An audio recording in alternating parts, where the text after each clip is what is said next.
Today's video is going to take a little look back down memory lane and looking at some stuff from the original L Word that you may not know and you may not have seen.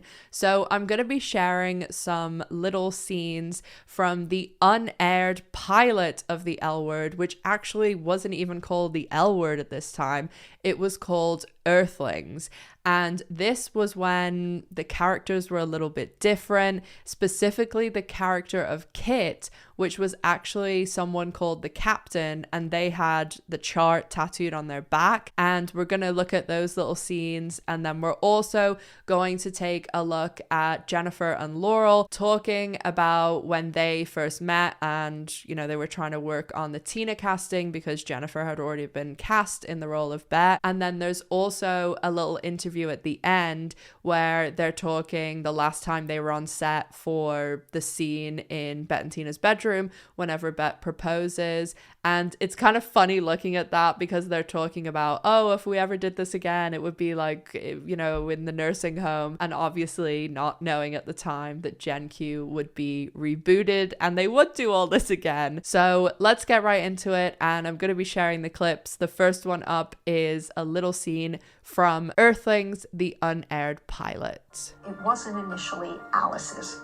The chart belonged to Kit in the original iteration of Earthlings. I already had Lisa and Nina, and I was adding their best friends Elaine and Maddie when Elaine started hitting on Nina. My character was the captain, and she was a different group of the core group. The sea captain. So she's the sea captain brought her camera? Yep, she's had it surgically implanted in her eye socket. They dressed her like a rodeo clown. With her little black hat and her crazy tattoo with a chart on her back. She was an artist, a photographer, and a historian of the group and the community, and everything that was going on was being tattooed on her back. For the last 25 years, I have been documenting my Thai community. Ooh, yo, Shane, girl, what's up? I thought it was a science fiction show.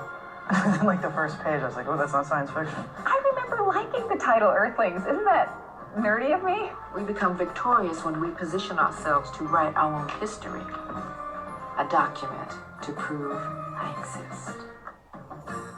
It is so funny to see this because it's kind of the L Word, but it's, I don't know, it's like you have a dream or something, and like the actual basic is there, like Bette and Alice are there, they're in Bette and Tina's house, but then it's bizarro Kit who, is completely different. So I thought it was fun. I thought this was a cool thing to share. As I said, these advent calendar videos, sometimes I get to do like fun little stuff that I wouldn't really do a video on any other time of year. And then now we're going to take a look at Jennifer and Laurel talking about the first time that they met and were cast together, or they were doing the Tina casting. And then after that, I'll share the other little scene of one of their last nights filming the show. The minute Jennifer said yes, anybody else was obliterated. I just was really grateful that I had found such a wonderful part, someone that was so complex to play. Laurel's process was a little bit different because Jennifer was in place. It was really like getting a short list and then having, the two actors meet and see how their chemistry was. I had both my dogs with me, and who are ferociously protective. I said, Laurel, there's these two dogs in here, just ignore them. They'll go lie down, everything will be fine. So she came and she totally ignored them, everything was fine. Her dogs like me. I remember that. And then the other woman came in, and I did the same thing. I said, there are two dogs in here, blah, blah, blah. And she came in the trailer and she said, I was like, ooh, Lord have mercy. I was about to get married. I was actually very close to getting married. And we just talked about our wedding dresses and what we wore. It's even crazier to look back now on this interview, and as you can tell, like they're in the outfits from the end of the show. Like this was filmed right at the end of the show, and I think they'd already wrapped most of the stuff, like the stuff in Bette and Tina's house and on a lot of the other sound stages like the Planet and stuff, so they still had left to do like the police station stuff basically. And it's so just nice to hear them talking about this because they don't don't really do tons and tons of interviews, and especially talking about, you know, way in the past and talking about their casting. And it's just so crazy that it's been 20 years and that they still to this day have this amazing on-screen chemistry, and how it probably just worked out the way it had to work out. And it's even more bizarre to think that two dogs played a really heavy hand in us getting like the most, you know, famous, revered lesbian couple of all time. Next, I'm going to share the little clip of them being on the set for one of the last nights. Well, for me, one of the things that was most appealing was giving that young girl who maybe was growing up in some kind of rural community some representation of a community to which she belonged, but to which she had no access.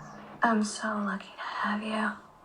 I actually felt sort of an obligation to try to, one, get my character right and do my character justice, and then so felt an obligation to the gay community. I know the sex scenes were very thought out and everyone was very nervous and very aware of making them real and not like the typical like tickling lesbians. You know what I'm talking about? The love scene in the pilot was a reshoot.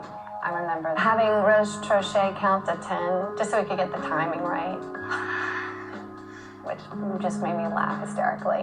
Everything was very, very specific, and cut to 6 years later, like, whatever. If we do another love scene, we're gonna have to get out the lockers. I'm breaking up with her because she took prophetic drugs, so We've been changing on each other in the nursing home. I took us with her. Her diaper stank. My greatest responsibility, I feel, is to be as truthful as I can. So as I said, it's just great to see these little interviews, and also even funnier now that Gen Q exists. And I just thought people would really like to see these. As I said, sometimes it's fun to do these little videos where you get to share things that normally any other time of year I wouldn't dedicate a whole video to. Next week, I do plan on doing some other videos on like the things that are on the DVDs, because there's some really cute little interviews and also some episode commentaries. So I think that people will really get a kick out of those. There's some stuff in them that, you know, aren't really common knowledge and a lot of people won't know.